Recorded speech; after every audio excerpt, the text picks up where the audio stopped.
Greetings, gamers. It is I, Gamer Monster, and today we are going to take a look at Tales of Crestoria, which finally launched yesterday.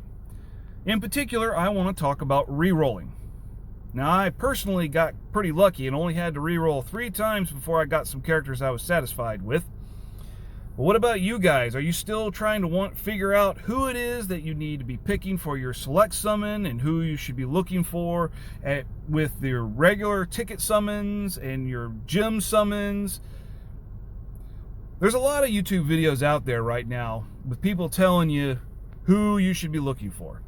But I think I'm going to have to go on a little bit of a minority stance here and say that most people really don't know what they're talking about. Now, don't get me wrong, I'm not saying they're trying to fool you or anything like that, but the fact of the matter is that this game is just 1 day old, and there's no Japanese version of the game that came out beforehand for us to take a look at. So basically, all the information that people are going off of is stuff from the beta.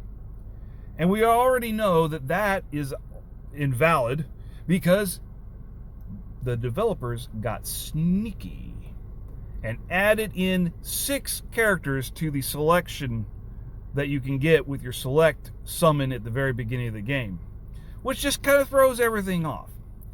On top of that, this game does not rely solely on the power level of your units alone. It also is determined by how they synergize together. For example, let me go to my party lineup here. Game's loading a bit slow right now. We take a look at, oh, that's right, I need to actually select her there. Milla here. You'll notice at the very top there's an awakening skill that I obviously don't have because you have to fully awaken them to get it.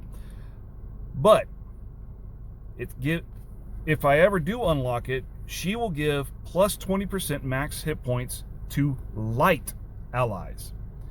And all the different units have these passives that you can unlock. So if I just had a party full of nothing but, just different elements, she'll only give that bonus to herself.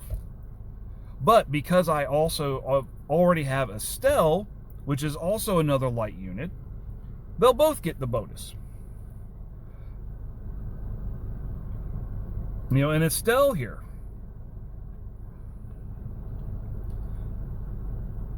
she has plus 15% max hit points to staff type allies, which she's the only one I have of that right now. But she gives plus 10% defense to light allies. So she's giving that buff, or will when I unlock the skill, to Milla. And so on and so forth.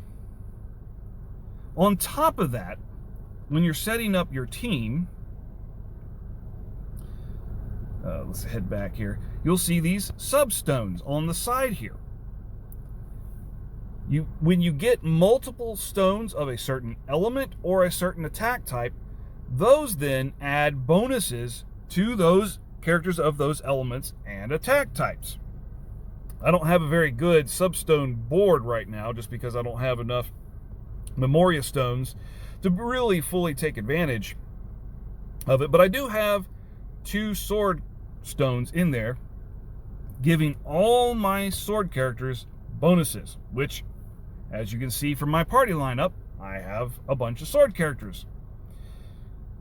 So, who you pick with your select summon and who you're looking for when you're rerolling really depends.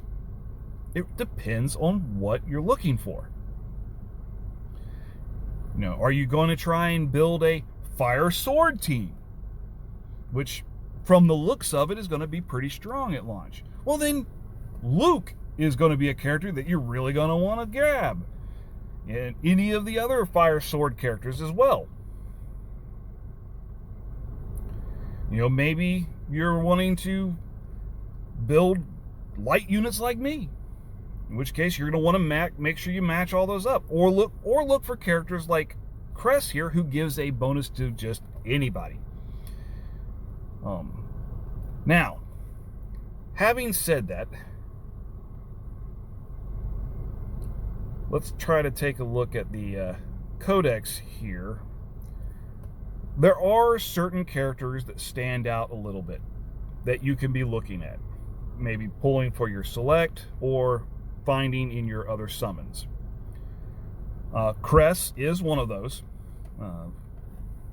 One of the reasons why I liked this reroll, because he does give that plus 10% attack to all allies, and then he gives another bonus to hit points of the sword type allies being restored. Basically, he heals sword types whenever you break an enemy. And there's a decent number of sword type characters as well. Some other characters that stand out: Velvet. She has one of the highest, if not the highest, attack ratings in the game. However, she is a bit of a glass cannon, so be aware of that. And she has the second to highest attack percentage with her lethal pain ability right here. So she is an excellent damage dealer. Although I will point out, one of the new characters that you can pick that the developers added has slightly higher attack percentage, but lower attack score because, well, higher hit points and defense. So not quite as squishy. Another character to really consider is the one that I picked for my select summon, which is Estelle here. Because she has healing. Healers are a bit hard to come by in this game. Although I have noticed that some of the martial arts characters have healing skills with them. But she is a straight up healer with her mystic arts, healing the entire party for almost half of their hit points. Some people have, I've heard kind of both sides of this argument for Estelle. Some people think that going for all-out attack is just the way to go, whereas people like myself think that healing is going to be very important, especially as the monsters start to hit harder and harder as you progress through the game. You're going to want somebody who could basically bring your guys back from the brink. But then again, I also have a tendency to be more of a defensive player anyway. But on top of that, let's see, where is he? There he is. Yuri is also another standout here because of his mystic arts. He gets the highest hit count than any other character. I mean, his mystic art hits 38 times. So this guy, while his attack is low and his attack percentages aren't super awesome, he's built to build up your combo meter. So if you're wanting somebody who could just pump that up so that your other guys can hit harder, this is going to be a guy you're going to want to pay attention to. As well as Leon here. Come on, load up. Okay, so the game has decided to possibly freeze on me.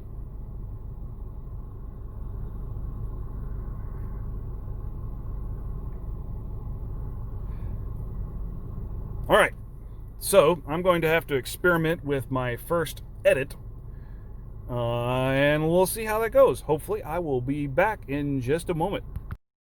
And we're back. And now we have Leon here, who has an excellent attack, great passive abilities, and a pretty high attack counter on his mystic arts. So he is another excellent choice as well. Luke here is pretty strong for fire teams, as I was talking about before, because he gives max hit points to fire allies, and just has an overall strong kit. But ultimately, as I was saying, really it's up to you. My recommendation would be, when you get to your select summon, take your time. Look at each one of the characters, evaluate for yourself who you like, what kind of team you're wanting to kind of go for. Pick the character that matches that team the best. And then when you pull on your tickets and your Gleamstones, your free Gleamstones that they gave for the launch of the game, look for 1 to 2 more SSRs that would help round out that team that you're looking to build. Don't worry about specific tier lists that people are floating out there. As the game matures, as we get more characters, as everybody uses all the characters, a more solidified tier list will develop. But this is the second day that this game has been out. So don't worry about it right now.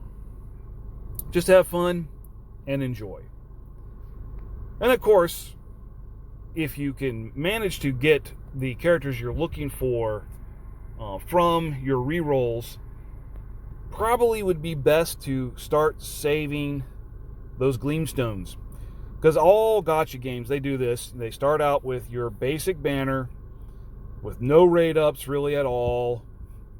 And so you're just kind of getting random people.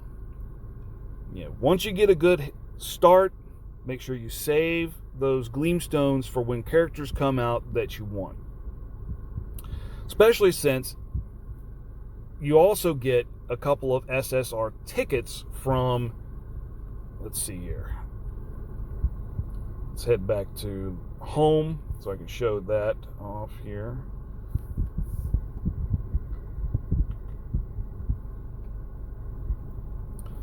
Yeah, basically these challenge missions right here.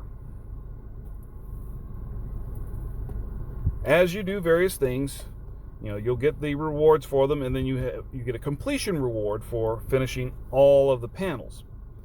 And then there's several stages of this.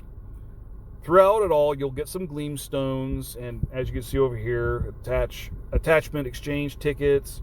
I have no idea what this flower is for, but also you'll get 2 SSR summon tickets.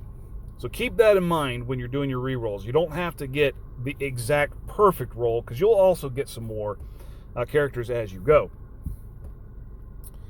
But with all that, your account should really be good to go. So we can save those Gleamstones for better banners in the future. Oh, and one more thing before I go that I wanted to make sure I pointed out. In this game, when you do your summons, you're technically not summoning for characters. You're summoning for Memoria Stones. It's just that any SR or SSR Memoria Stone that you get for the first time will also give you that character. Memoria Stones are used to awaken your characters. So you can get that awaken skill and everything. It takes 5 of the Memoria Stones to do that. So you might be tempted, I can go ahead and throw that there Memoria Stone that I got to awaken my characters. Don't do this. Do not do this. First off, those are good Memoria Stones that you're tossing into just one awakening when you need a total of 5. But on top of that, the Memoria Stones themselves can be awakened with other dupes. So hold off. Use your Memoria Stones for their abilities right now. And once you start getting more dupes, then you can go ahead and start awakening your characters. But don't worry, it's not as bad as it sounds at first, because you don't have to get a total of 10 dupes. Not sure how you get these shards for this exchange, but you'll notice that there are ways of getting SSR Ascension and Awakening Stones. So that way you can awaken your characters without having to use dupes. I assume this is going to be a currency that you can only earn doing the really high level stuff. And there is a monthly limit of 5 each, as you can see. But there's at least a way of doing it where we don't have to have umpteen bazillion dupes of our characters. So, but I did want to point that out for you guys. As you're getting started, you might see that little, red dot, the exclamation point, like, oh, I need to do this. Nope, don't. Hold off. Well, in any case, that's kind of my thoughts on re-rolling for this game and kind of the whole tier list situation. I'll continue playing the game, get the modes unlocked and everything, and once I've gotten further in the game and been able to experience more of it, I'm planning on doing another video kind of pointing everything out and kind of having a beginner's guide for people. So look forward to that, and until next time, Gamer Monster out.